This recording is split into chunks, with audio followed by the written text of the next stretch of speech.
Hello and welcome to Let's Play Realism Invictus. This is the Shipyard hat, and I realize it has been quite a long time since my last upload.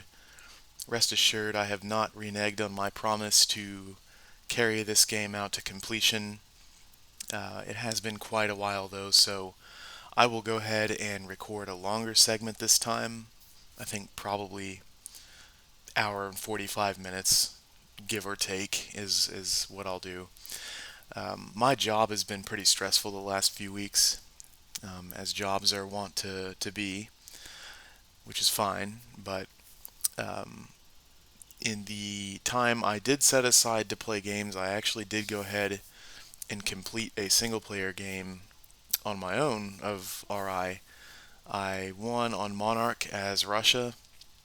It was actually a lot of fun, but the time when I'm kind of alone is somewhat rare, and I reserve that to record segments of this. And right now happens to be one of those times, so I thought I really um, owe it to those few of you who are actually sitting through and watching this.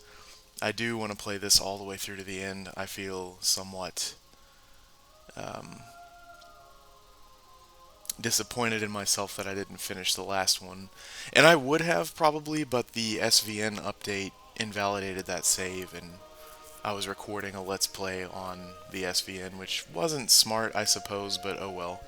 This is the official release, so we will not run into that issue. I did a brief bit of looking around before going ahead and recording.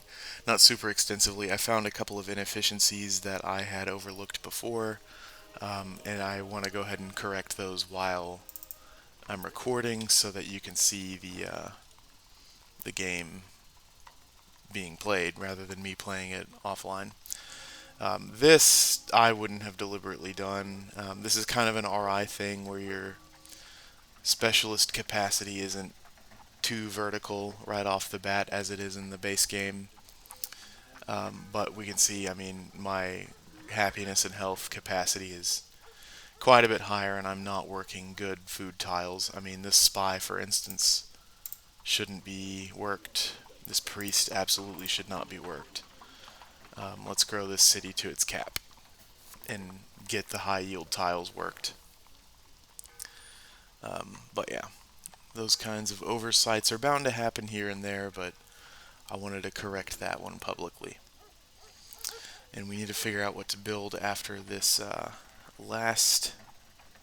It's not the last one, actually. How many more can I build? Two more. Let's go ahead and do that. We have the barracks here, so we'll get the experience out of the gate, and we're coming up on a great person, too, which the odds of which we've kind of polluted with running that priest and the spy, but oh well. This early in the game, although we are in the medieval era, it's still the early game on the calendar, or clock, I guess. Calendar, whatever. Uh, a great profit wouldn't be particularly disappointing, but we also don't have. We do have a classical, but we don't have paper, so we're not able. Oops, we're not able to get the medieval great works of science. So, actually, a great scientist wouldn't necessarily be too beneficial right now. This tile's not the best ever. Let's work this mine instead. We have some border pressure here. Not that these tiles are even workable, but 68, 61. I can't work a second scientist. So I will actually, don't want to keep the artist.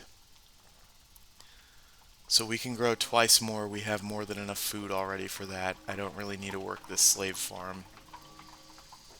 But I think the artist is actually going to be better than this savannah, so yeah, we'll leave that there.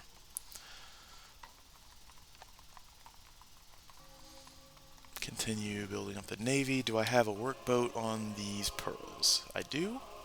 Fishing boats, rather.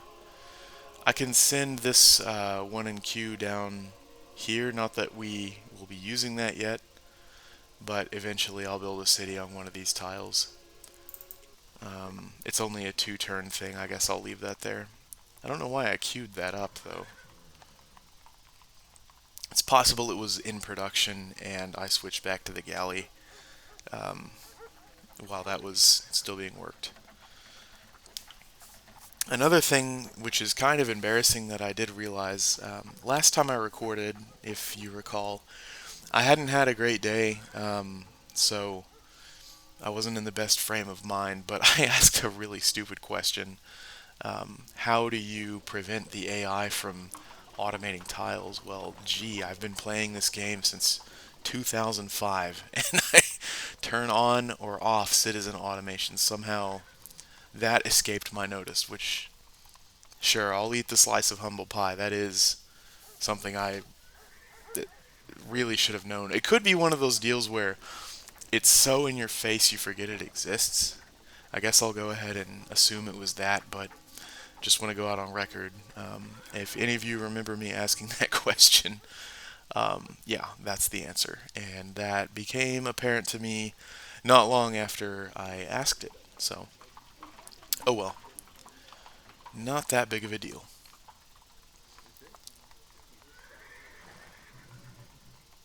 Unfortunately, it's not the best at doing that. That's how you get spies. The AI governor loves to put spies in your cities for some reason. I don't know why.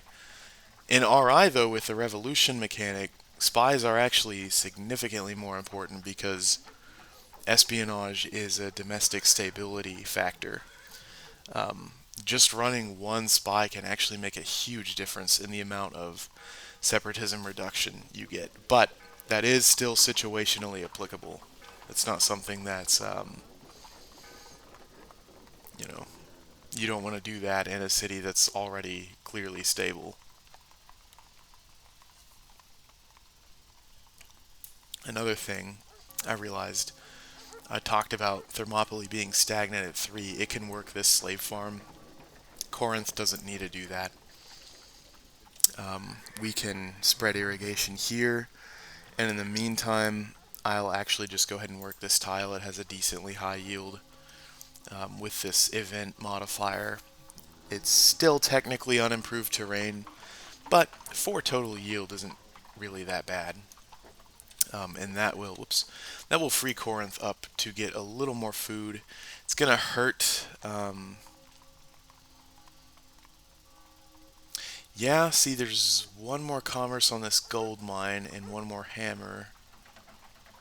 One extra food here. Yeah, this will let us grow to size 4. I should have seen that before, but I guess you gotta look at stuff with fresh eyes.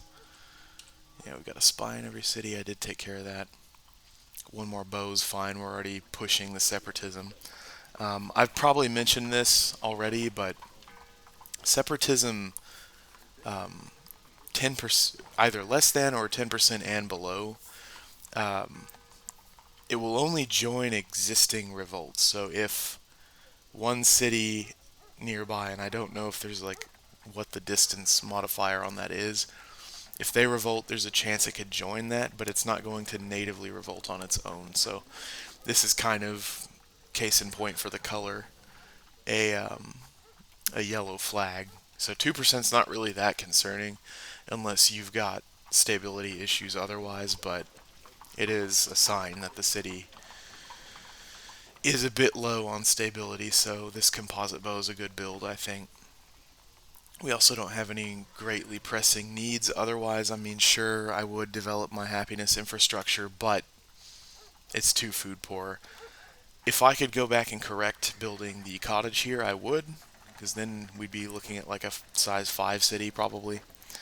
But I'm not able to do that, so we're going to have to go about it the way we're doing. And actually, it can work this one too. Um, this city is actually at its happiness cap, so that's probably not a bad idea. We are going to have to spread irrigation, but it's going to take a long time for Corinth to starve as it is, so let's go ahead and work that hill. I'll go ahead and mine it, and then that'll free us to well, actually, we don't even have the population to do this yet. But I feel kind of stupid in hindsight, not realizing that those were available. So for the moment, we'll keep working this.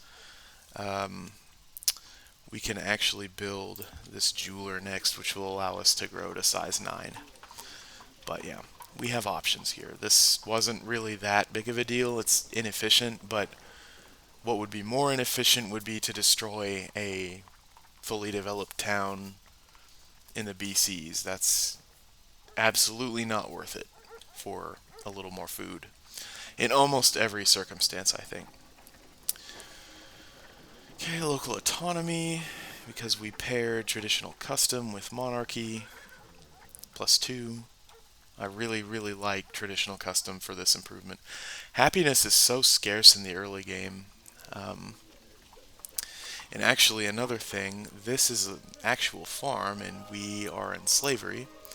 So I can improve the food here by taking one of these workers and having them replace that improvement. I'm not going to interrupt one of their existing tasks.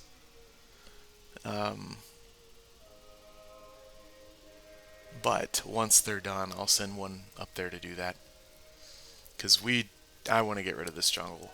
It's funny because this city sucks right now, but in the late game, this is going to be nice. I mean, it's got effectively 4 food resources, lots of riverside grass, strategic resource mine. It's riverside and coastal. I mean, this is going to be a nice city. It's terrible right now. Yeah. Jungle is just awful. I don't know why there's even an argument that it should be kept because of slash and burn farms. And yeah, some of you had left comments on some of my previous videos. I'll reply to those. I felt it was better to go ahead and get a video out in the meantime, though. Another thing that's slightly concerning, I checked when kind of looking over the game situation before recording. I don't have good relations with anyone. Now, in this mod, the AI is pretty good, and relations pale in comparisons in terms of importance before your relative military power, so you always need to be prepared to be invaded, even by people who are friendly with you. It's not particularly likely, but if you leave a juicy city undefended, a friendly AI will still attack you. It's not vanilla Beyond the Sword where you can just cheese your way to someone getting friendly with you and then they literally can't attack you. And you can exploit that. Sure, it's a strategy game and you need to know where the barriers are and exploit them, and that's part of constructing a strategy. All well and good, but in this mod, relations are absolutely of secondary importance to your military power. So, as long as that's high enough, the fact that we don't have good relations with anyone doesn't matter that much, but it does still incentivize, it does still incentivize them to attack. So, that's one thing. And, I mean, as we can see here, there are plenty of wars going on right now. We have the Ethiopians and the Incans, the Swedes and the Aztecs, and the Koreans and the Persians. And incidentally, all of these are separate wars, so I'm sure they all have solicited me to join their own sides. And I've probably lazily refused all of them, and that is a weak diplomacy game. I know you're not supposed to do that. I can't consciously remember my decisions in this game that far back, because, I only sporadically play, but and upload. But you're supposed to pick a side. You need to determine who your allies are going to be and who your enemies are going to be. You only lose out in the grand picture if you just leave me alone to everyone, because that's going to offend everyone. And if you choose to declare war on someone with someone else, then you gain positive diplomatic relations with that player, that civ. And if you just refuse across the board, you forfeit both. You're going to disappoint everyone, and you won't have any long lasting, you helped us fight a war relations bonus, which will come to your aid later. And I mean, I've said it before, but this mod, that's the only thing that feels thin is, especially with tech trading removed. Wow, we really are in a tech lead. Wow. With tech trading removed, there aren't too many diplomatic options for you to do. That is a very important one, though. So if you're going to do nothing else, at least manage, hey, will you help me fight these people or whatever? Because that is important. That's part of the diplomatic game. And though I can't clearly remember all my decisions, I probably haven't done a great job of that. So just putting that on the record. But yeah, so we have our build paths. Let me get this one figured out after local autonomy. Courthouse is tempting, but with all this jungle, we have such an unhealthiness. I think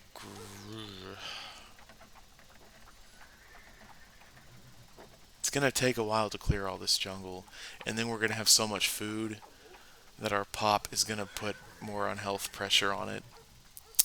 I'm actually going to invest in happiness in the meantime, though. Let's do this. That's going to take a while. It's going to take some time. Also a while. Okay. Alright, I think we're ready to proceed, so. Long enough rant from me. That was over 15 minutes.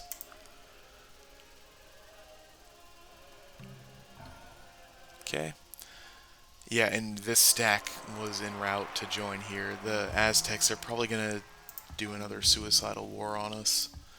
And then we need to build another stack in the northwest to protect against the Chinese. I'm not as worried about the Inca. In fact, let me check his likelihood to declare. I had mentioned before, Konrad Adenauer, he, for whatever reason, is the most bloodthirsty leader I've ever encountered in this game. And someone commented that might be the Gandhi effect. It very well could be, I don't know. I don't know if they corrected how the game codes that, but if he is at the bottom of war declaration likelihood, it could be that somehow that errored out to put him at the top. But anyway, all that to say, likelihood to declare war, in my experience, isn't always really on point with the description. So again, you just want to make sure that you're prepared to fight someone who's stronger than you, because if they're stronger than you, they're probably going to attack you in spite of whatever relations you have. But anyway, Tupac, I don't think you're a warmonger. Oh, you are. Okay. So really we want to put two armies, probably one here in this forested hill, where if they move into this grass we can check them, and another one probably on this grass hill, or yeah, this forested plains hill. So yeah, we need to build more units. My last game, I did play wider than I normally do. I fought a lot of wars. I wanted to test because honestly, I'm not going to do an Excel spreadsheet for this game, but the marginal tech cost per city, and I was playing on a bigger map. It was large. That was 10% per city. I didn't end up running away with the tech game, which was nice, because in vanilla Civ you would run away with the tech game if you got large enough late enough. I just had a modest tech advantage in spite of expanding very widely, which was pleasing because that's how you want it to be in a strategy game. If you are expansive and you've built a large empire and your cities are stable, it would be disappointing and kind of unrealistic if you and I'll go ahead and replace this farm, if you like couldn't keep up in tech or something in spite of that, even though your cities are populous and mature. But at the same time, in Vanilla Beyond the Sword, I remember when I was like in middle school, when the game was still fairly new, games where I conquered like the entire continent on Monarch, and I could research like late game techs. Well, okay, so hang on. Let me preface that a little bit further. So in this one particular game, it was Monarch. I was 13 years old.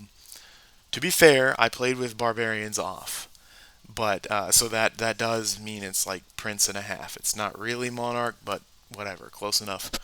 In one particular game, I stagnated so much in tech because I expanded too quickly. Um, I just hung on by a thread avoiding strike. I got gunpowder in like the 1630s or something, and I was playing as the Ottomans, and so of course their Janissary UU is what you want to aim for in another war. So once I had gotten gunpowder, I was able to build another giant stack, and I ended up conquering the entire hemisphere, and I was playing on the Hemispheres map mode. I'll never forget this game. I conquered the whole hemisphere, and it was like close to the 19th century by the time I had finished that, and I was in like the early Renaissance era.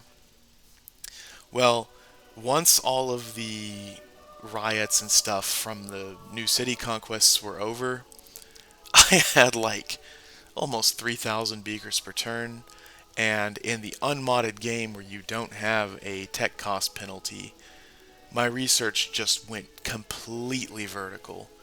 And I had researched like the entire tech tree within the next like 100 turns.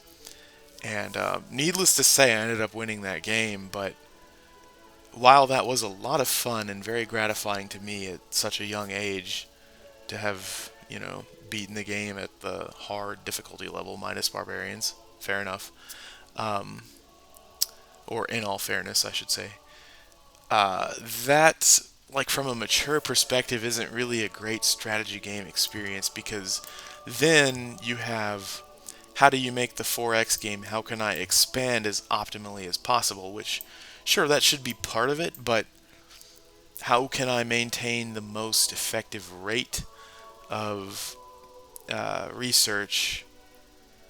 I mean, that's still a relevant question in RI, but that should be tempered by some, like, historically relevant questions. And in the base game, it's like, when should you attack and get bigger all the time? And in this, that's not necessarily the case. Um, you can just get too wide and stagnate. It's not always a good idea to expand, but in the base game, without that extra city tech cost thing, if you can just get a key military tech and conquer the rest of your continent, by all means do so. And that's only situationally relevant here, and I think that is testament to the better design of RI, or at least the way that it improves the base game considerably. Um, but yeah, anyway, full circle, I wanted to kind of see, without having to do advanced math, which wasn't fun in college, and I don't really want to return to, how that would affect the game, and it was a very pleasing result.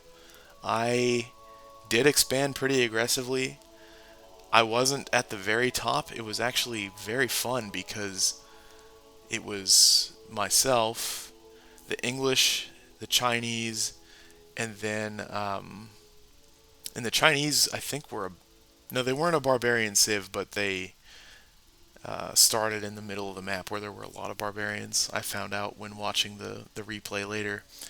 But yeah, the English, the Chinese, myself we were literally within like 2% of each other's total score, just one person besting the other by a slight margin for like the entire modern era. That was fun. And I expanded aggressively. I had to make difficult strategic choices, and nothing just like set me on a launch pad where the game was just in the bag. So I think RI's approach is great. You can really specialize as a tall empire and still be competitive. Granted, you can't be like two cities because then you lose out on um, your culture infrastructure prerequisites to go up cultural eras, and then your borders are going to shrink, and then the few cities that you do have aren't productive, etc. But it's not like Civ 3 where you have to be as big as possible all the time, which can create interesting strategic scenarios, sure, but the fact that it's so linear in that regard is less interesting. I think this mod strikes a wonderful balance of, do you expand, do you go tall, or whatever. Civ 5 honestly did a terrible job of that with the global happiness mechanic where you could endlessly expand at like a level 4 city. Just don't go above that. So, anyway, yeah, all that to say, in my single player game that I ended up winning, I experimented with a wider approach. I wasn't quite to the point of like a domination victory, but I could see that the conquest was profitable. It just wasn't like so overwhelmingly game winning like it is in the base game. And had there been a Themistocles AI with a third of the number of cities, he really might have been competitive against me. I don't know. So, anyway, long monologue over. Let's continue the game so we make some progress in the allotted time I had mentioned. Ah, St. Luke.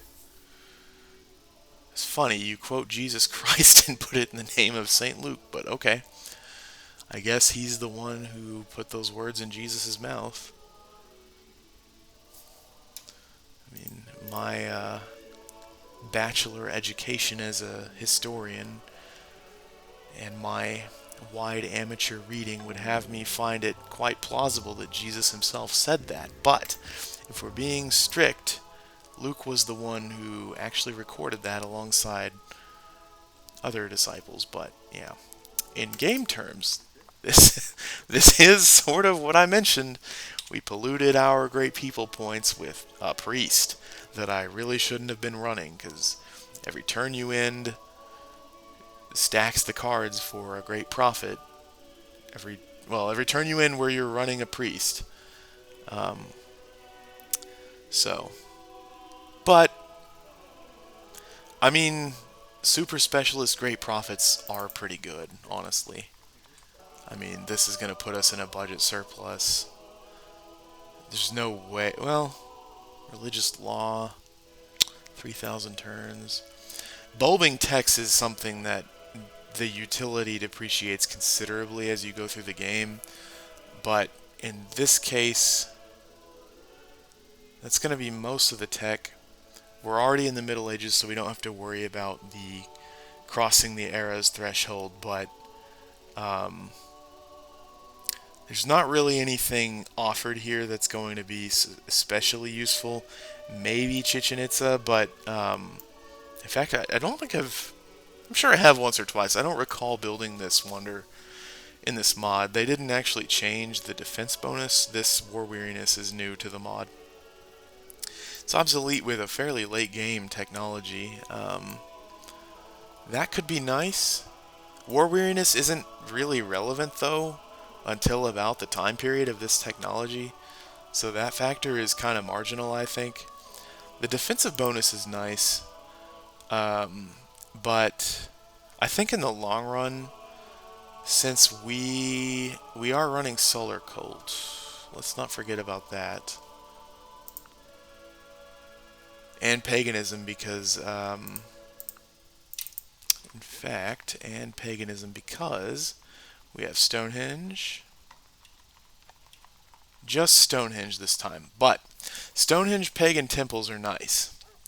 An extra happiness. That's not something I want to forfeit. So staying in paganism, basically we have an incentive to stay in paganism that developing the formal religion we have is kind of at odds with. I'm just going to run the super specialist. 6 gold per turn and 1 hammer for the rest of the game, which is the vast majority of the number of turns left. That's going to have a multiplying effect. So St. Luke, since we're in the medieval era, but we're also historically before the time you existed, you should compile more orderly accounts for Theophilus, and then when you die, your bones should be interned as holy relics for the timepieces of this era. But yeah, no, in game terms, I think this is a good move. Just role playing a bit here, if you'll forgive me that.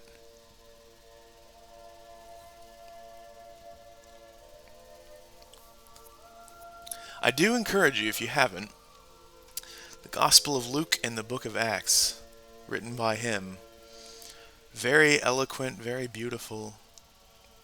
Some of my favorite literature in the whole Bible. And I've read the whole Bible, and I think that's some of the best of it. Oh, sweet, we can even go up 5%. Won't matter here, but whatever, might as well. Actually, no, I'm going to wait because I think we're going to take a penalty. We have a tech bonus on beakers we don't have from tech transfer, so let's not put any commerce into that. Matter of fact, I'll even reduce my research for one turn on account of that. But yeah, like I said, we have such a tech boost. We're researching this tech, and then Stirrup is literally the only thing in the entire known world that we don't have, and we just massively are ahead of all these people. It's almost crazy.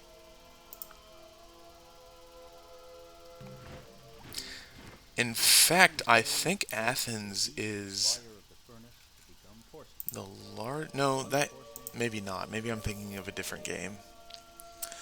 Yeah, I think I mentioned this before, but I was playing my single player game as Russia, which I won, and then also, ooh, that's going to take a while, a multiplayer game with some people on the Civilization Fanatics forums. So I've been playing 3 games of RI in rotation, and in addition to my job kind of picking up in stress level,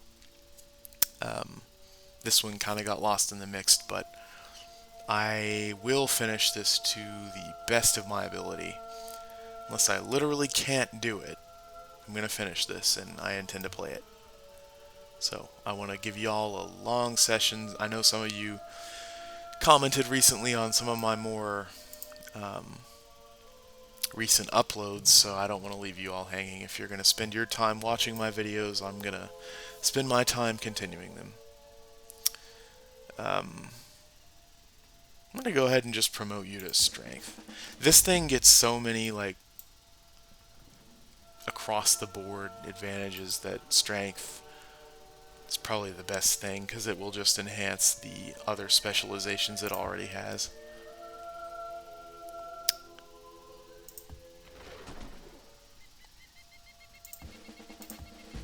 We could attack the Aztecs. I mean, he's furious. There's really no relations consideration here.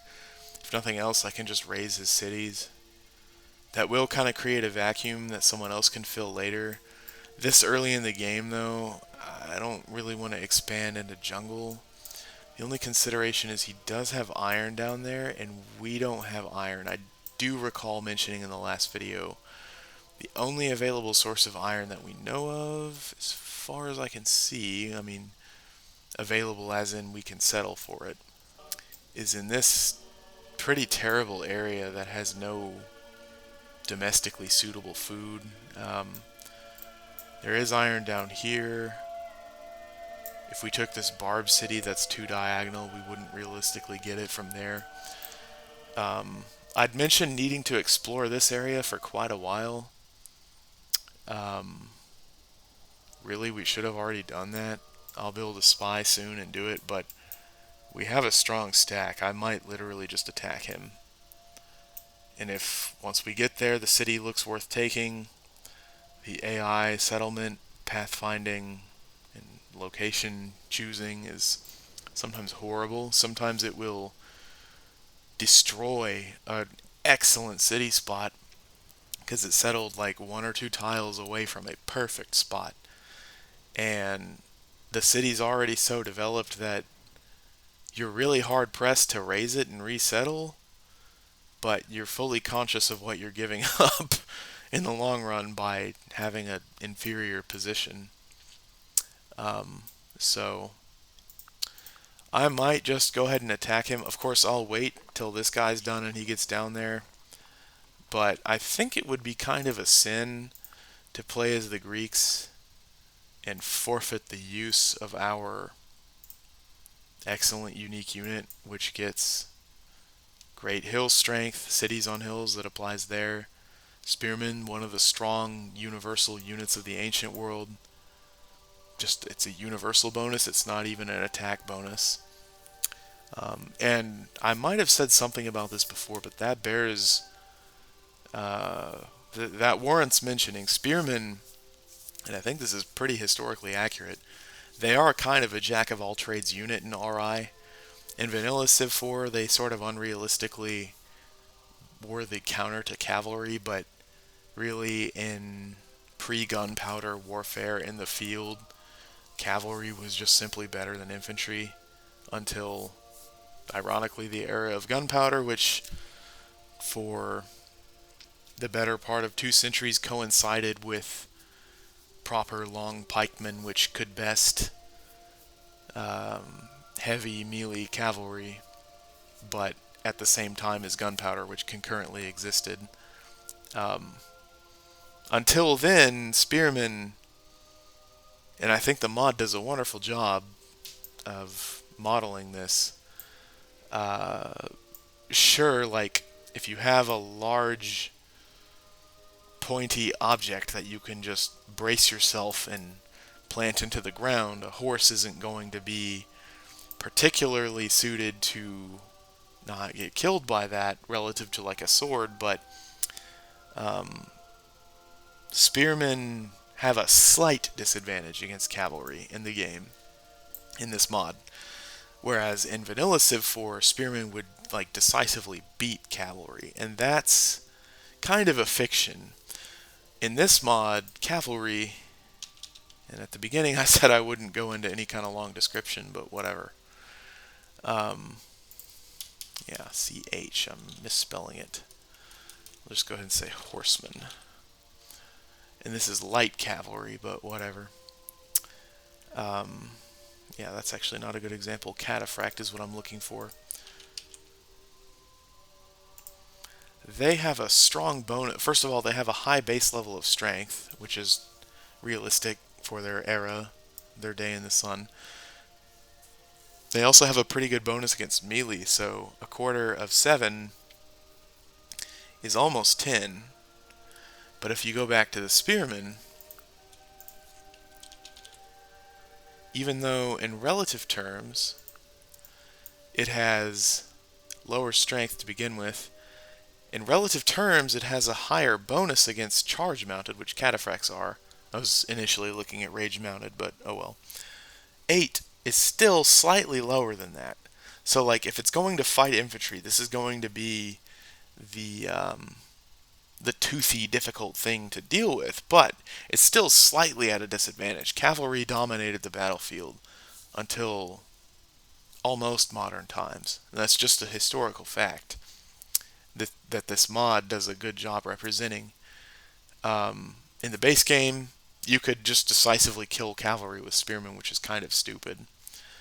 I don't quite know where I was going with that. Excuse my tirade there, but anyway, oh yes, that the spearman is kind of therefore a jack of all trades infantry. If you don't have horses, you don't even have iron necessarily, but if you have copper, you don't even need bronze for spearmen, unlike axemen. This is just kind of a solid infantry unit, which is historically accurate. I mean, this was the predominant infantry weapon. Swords existed, obviously, but they were a bit more specialized and not as universal. Spears were pretty much universal. And in this mod, they have a slight bonus against archery, which makes sense because without strategic resources, archers were kind of the other standard unit. So, yeah, spearmen are kind of the jack of all trades, master of none unit class in Realism Invictus. And with my smattering, well, it's a bit more than a smattering, but with my historical knowledge, whatever extent of that I have, The mod really corroborates that. I think it's wonderful. So the Greek replacement, to bring it even more full circle, which it doesn't really replace the Spearman, but it's contemporaneous with it and significantly better, so effectively it does. All of these bonuses against other Spearmen on hills starts with a universal 10% bonus, which unlocks other promotions later, versus melee. If we don't use this, that's going to be stupid. So I think we should just go ahead and attack the Aztecs once this guy's done and he makes it down here. Especially since we can see here he's one doesn't have walls. Oh, it's still Asian because it has an Asian cultural majority. He's just got some bowmen, archers, which we have a bonus against. So, and skirmishers have a bonus against infantry, but if I am not wrong, that is strictly offensive.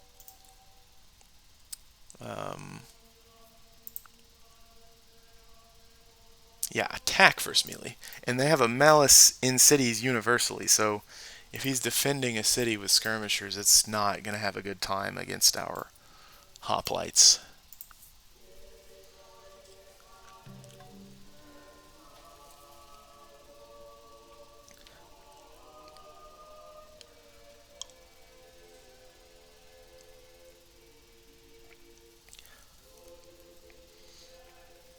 I'm researching Stirrup to maximize the bonus.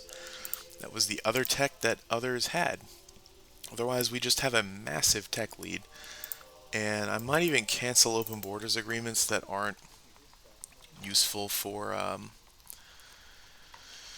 commerce. So the Swedes and the Ethiopians, if we have open borders with anyone else, we don't have enough trade routes to make that useful. We actually don't have open borders with the Swedes. Wait, of course we do, or we wouldn't have trade routes. Why isn't that showing? Oh, whoops, it is. I was replacing contact with open borders. Too much info here. But yeah, no, the Koreans, the Persians, and the Inca, I'm going to go ahead and cancel open borders with them because I am just subsidizing their research. And I don't really care about formal exploration with them. I'll just use spies if I need to. You don't need open borders to enter territory with spies. But I don't want to incentivize their research. Or not incentivize, excuse me, subsidize. Persia, you are the last one. In fact, we're at net zero. Canceling the deal. I'm actually not sure if that reduces relations. It does. Yeah, because open borders was a net positive. Whoops, I totally knew that. But when you're just absolutely in the lead in tech, no reason to give that tech to other people.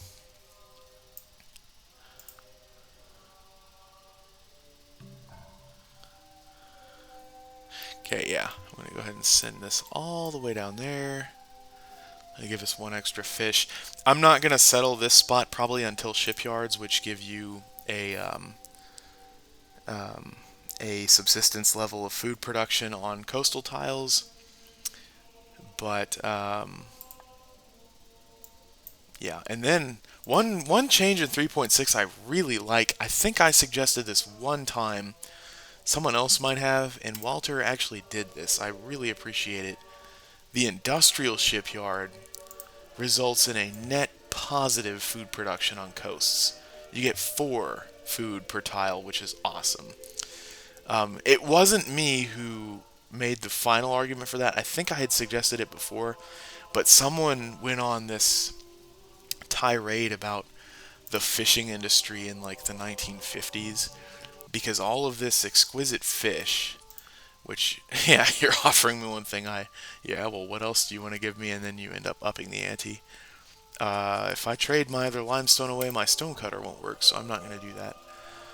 But, yeah, so someone went on this, like, historical argument about how the overfishing in the mid-20th century resulted in, well, the higher prices of things like salmon or whatever that we experience today, which is true, but his point was there was a massive increase in fish demand in the 20th century that resulted in that overfishing, which should be reflected in the game with the industrial shipyard. And Walter, in his prodigious historical knowledge, did agree.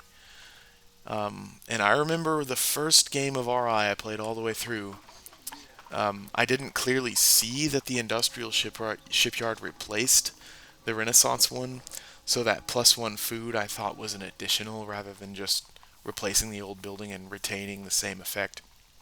But once I figured that out, I realized, well, modern fishing should produce more food than Renaissance fishing, and I was really pleased to see that that eventually made it in the game. Yeah, I'll just work the savannah. I did mention this, but the cool extra terrain improvements, sometimes working on improved terrain isn't particularly terrible in this game.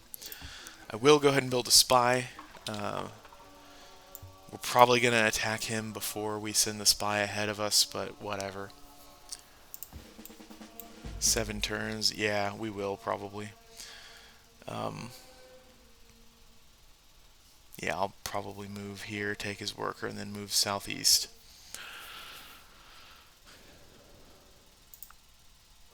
Yeah, this game is so fun. It just strikes such a great balance. The only thing is diplomacy's a bit thin, but whatever.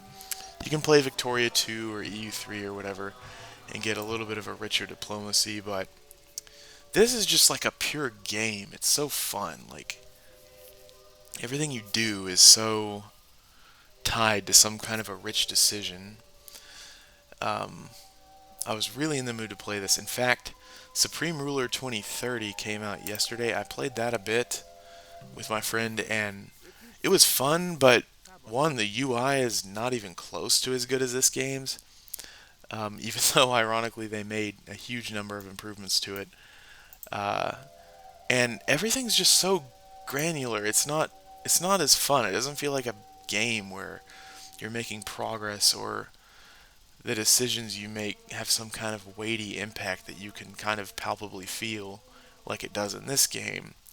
You know, if you want a slightly more advanced fighter, you have to research like some minute tech, and there's not a tech tree like this one where you can clearly see how everything's interrelated.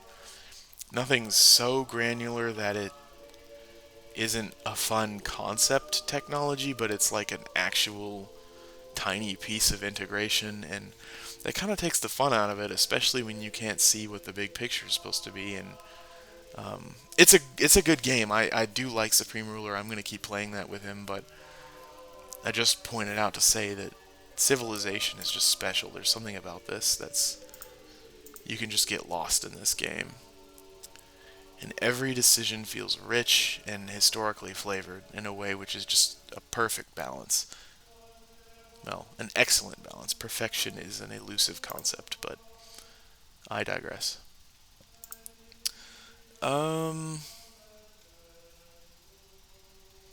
Yeah, paper, probably. We're ahead of everyone. We're not going to get any research bonus. This is a prerequisite to schools. If we're going to conquer, schools are the best way to facilitate research integrity with a wide expansion. And there's not really an immediate advantage we can accrue from any short-term technology, so I think that's the best way to go. Like I had mentioned with our Stonehinged Stonehinged, I was looking at this, Stonehinged pagan temples, we have conflicting incentives on developing formal religions, which we have adopted, but that's not really at any expense on its own. Paper's the best way to domestically develop properly. We have calendars, so we'll just go straight to this after that, build schools everywhere. Schools are cool because they're like storyteller circles, only slightly better, and they don't have number restrictions. You can only build 3 of these.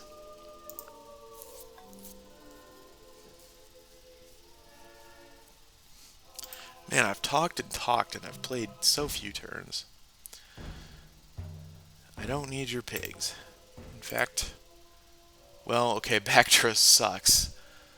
Somehow eating Oscar Mayer hot dogs is going to improve their health, but This city's a lost cause until all this jungle's cleared. The other ones are fine, though. This is just my colonized conquest land. See, we're only 48% Greek. We're not even in a majority here. Fortunately, though, the other culture is barbarian, so it's not really a liability against any other civ that currently exists.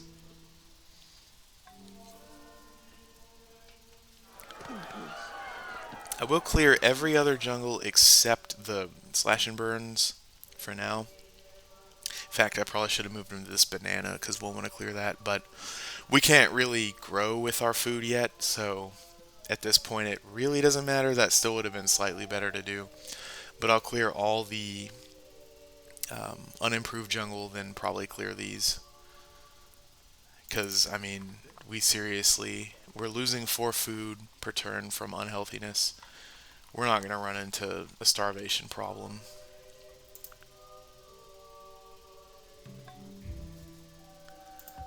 God, it takes so freaking long, too. That was one of the changes in 3.6. The improvement construction time, like, through savannas, forest, jungles was improved quite a, or excuse me, increased quite a bit. And yeah, the time to remove forests, I think that was upscaled too. It did take longer than in the base game already, but yeah, that is kind of a penalty. Okay, jeweler, we can grow one more. 12 turns. We did yield this one slave farm to Thermopylae so those people can grow. Yeah, that's probably good. We have a great engineer here that I forgot about. Let's build one more composite bow. And yeah, fishing boats. And I don't want to use you yet, probably. But anytime we need to hurry production on like a wonder, I need to remember that I have this guy. In fact, let me put him back in my capital. For that same reason. Total tech lead. Oh, elephant taming, excuse me. Well, I think that's a tech that rightfully gets ignored for a long time. Asclepion. Oh, right, this is the, yeah, Gonda Shapur thing. This gets obsoleted with microscope, a much, much later tech. Speaking of hurrying production, 25% science, extra health, -5 in the city. That's probably worth spending the great engineer on. Speak of the devil.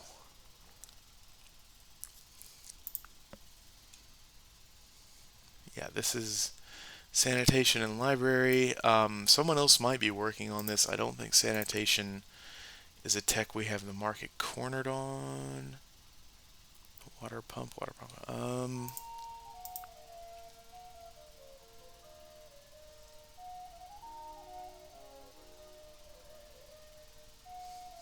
It is. They don't even have the prerequisite tech. Which means, realistically, we can just hold the engineer and build Asclepion.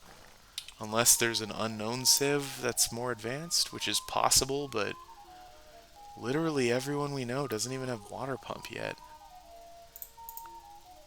Crazy. The conservative player in me would say, let's just build it. Yeah, I'll save my engineer. There will be more wonders in the future. Okay, now we have quite the army already. It's only -1 for strike. This is actually kind of like the ideal overswollen size. We've got some irregulars to soften blows with, some siege, heavy infantry, skirmishers for the first strikes. I say, even in the dark, let's just cast our lot against this guy. I don't think anyone likes him. We're not really going to run into any problems attacking him. Cautious, annoyed. Okay, the Persians like him, but that's literally it. And he's annoyed with us anyway, so it wouldn't make a big difference. I'm going to go ahead and attack him immediately. Let's take your worker. Move in. If one lesson the previous game taught me is that basically attacking people, if you're in a position to do so, is rarely going to result in a net loss. There are times when it will, but I can sense that now is not one of those times. Of course, the game. A mechanic that has literally no bearing on anything having to do with fighting someone. Of course, they're programmed to go to the city and suicide themselves on it. So, one slave, we did get lucky here, unlike last time where we almost lost our city. And I threatened to quit. Well, I said I wouldn't quit, but I was going to stop recording at least. For once, we did get pretty good luck. That's just one out of a possible 8, which will certainly die. But let's cross the river so we don't have a penalty attacking this city. And then, yeah, there's actually adjacent iron, so we might want to conquer this one. Iron will be useful in the medieval era, which we are in. But basically, I mean militarily, until gunpowder, iron is important. You can't build knights with bronze. And knights are wonderfully good units. Let's go ahead and improve this banana first. 2 turns.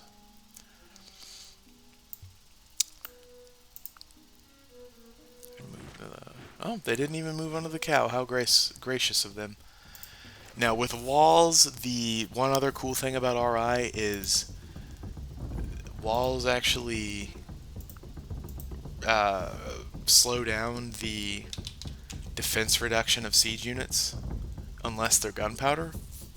Battering rams are the most primitive form of siege weapons, so minus 50% damage to defenses, unless you're gunpowder. Battering rams are not, so natively it's minus 6, because we have rudimentary siege weapons. It's going to be minus 3 per unit, which is going to end up being only minus 9. So it's going to take a long time to properly besiege the city. Another thing the mod does quite well. So really it's going to take 6 turns to get this down to 0, in which time his current 2 bowmen and 1 spearman and 1 warband will almost certainly be reinforced. But that's just a cool thing that the game does. I mean, I have a high withdrawal chance, but there's no way I can defeat him without battering his walls down, and that's going to take time. So, it's cool how the different eras of warfare are modeled in the game. Like, in this time period, you have to have catapults to take walls down quickly. I don't have catapults. I don't have siegecraft. No one else does either, but I don't have it. So if you build walls, you have a strong defensive advantage. It's just cool. Like the warfare side of the game is strategically rich in that way, and that's just a small part of it.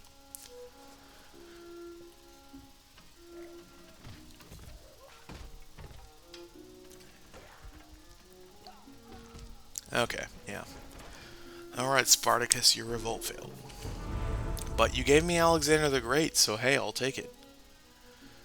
Ah, yeah, I forgot about that quote. There's nothing impossible to him who will try. Hey, and there are doctrines that haven't even been founded yet. Wow. It's probably my tech lead. Doctrines are pretty cool. You get really nice promotion trees that are unavailable to everyone else. Let me review these. Imperial Glory and War of Attrition.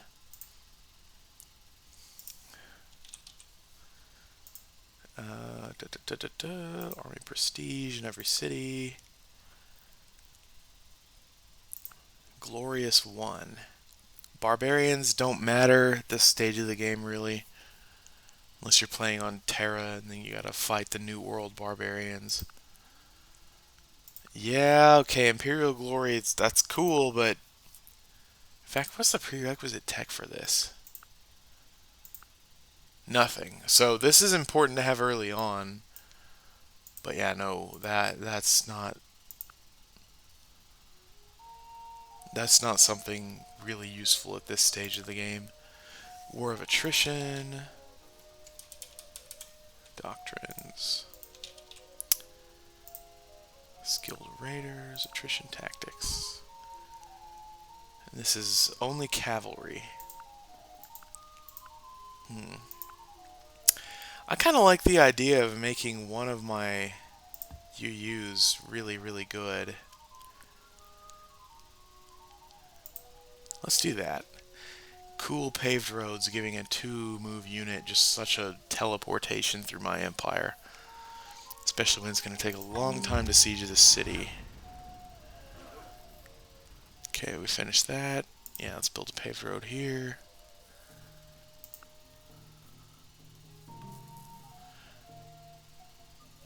He's already reinforced a decent amount.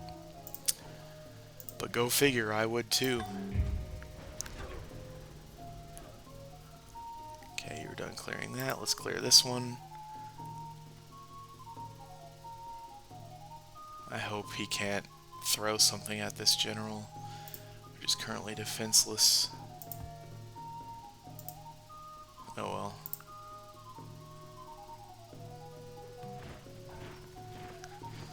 Okay, another composite bow, cool.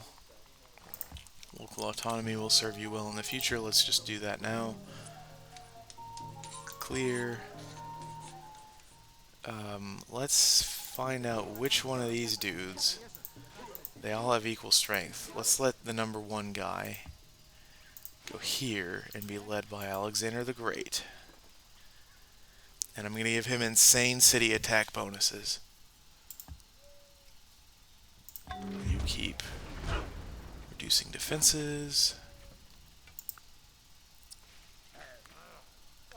Oh, okay, the Aztecs took the worker. The war's over. How can I deal with this?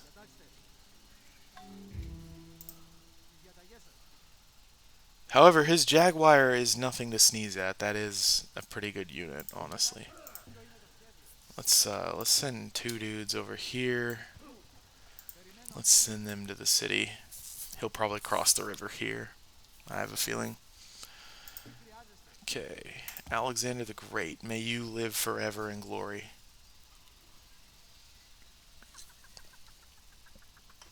Malaria was no fitting death for you. I love the leadership trait. I'm going to do that first of all. And then City Raider 2.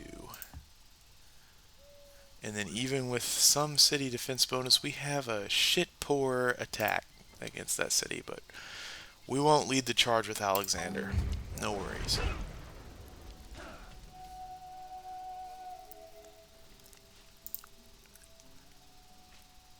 Oh, he's going to attack us directly. Okay. He does have a nice melee bonus, but we're still going to thin him out. And I put an archer in that too. So we should be able to counterattack. And he moved south with his other unit? Are you kidding me?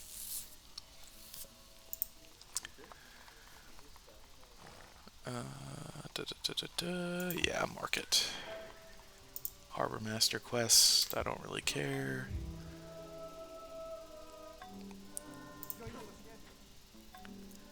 .6. Oh, it's just a slave. That's not even a military unit.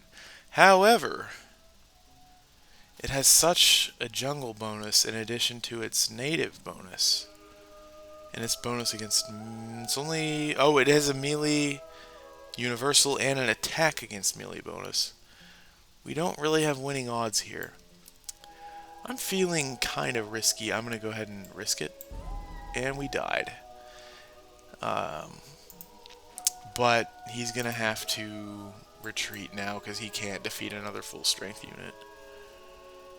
I'm going to skip my turn. I really want to clear the jungle with these guys. Okay, now their defenses are reduced to 0. That warband is separate, so the assault bonus is still probably at 3 for them. But, yeah, let's thin them out with these dudes.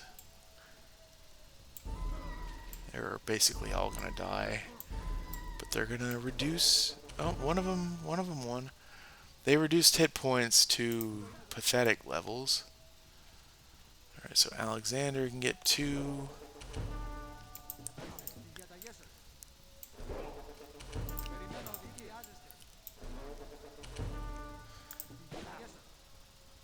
And we've also got John Sizimkes or whatever.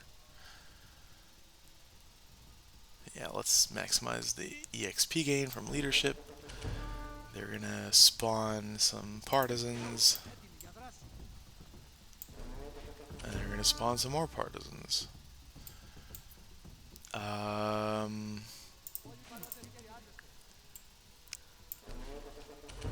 Kill the other guy so he doesn't come back. We'll reinforce. We'll finish them off next turn. Let's send these guys down to clear more jungle.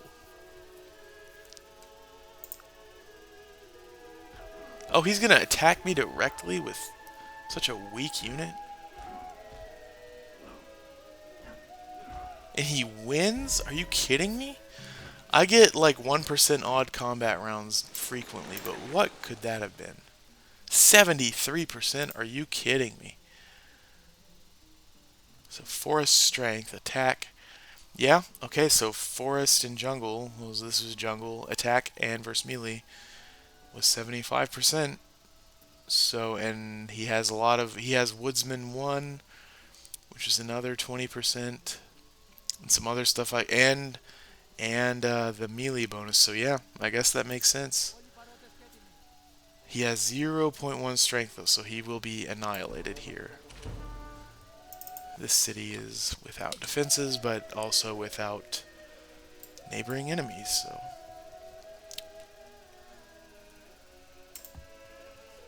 I guess, yeah, promotions count for a lot. That's one thing that makes combat in Civ 4 unique.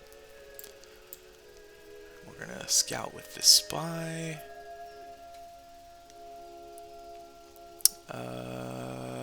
Yeah, just... Yeah, you can work in enemy territory, but let's not do that.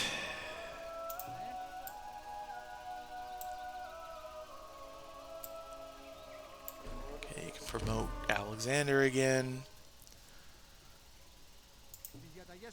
And let's double the experience here. Let's get 4 and promote him.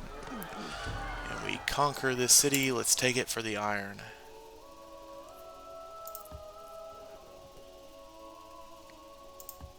Let's take everyone who can move. And let's leave, actually, the infantry for Alexander so that he doesn't get assaulted by some random unit. I don't think the Aztecs have any cavalry or anything, but if he has a skirmisher, I don't want them to just kill him. Let's do strength 2.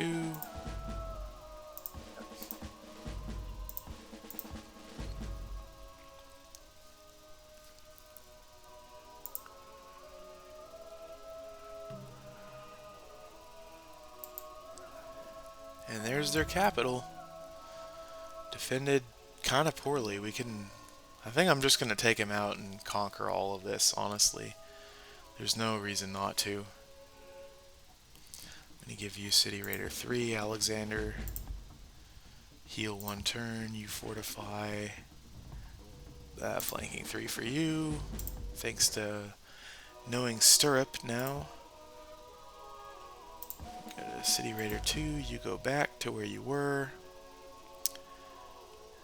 Clear jungle. Let's get rid of all the jungle here so this city can be a really good late game city, because right now it's not.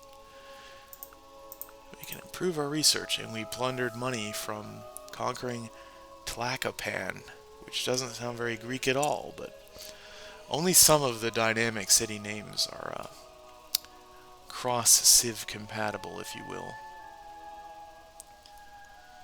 Okay, I said I was going to do a longer one. I think this is a good stopping place. We're going to almost certainly finish him off handily with our UU advantage.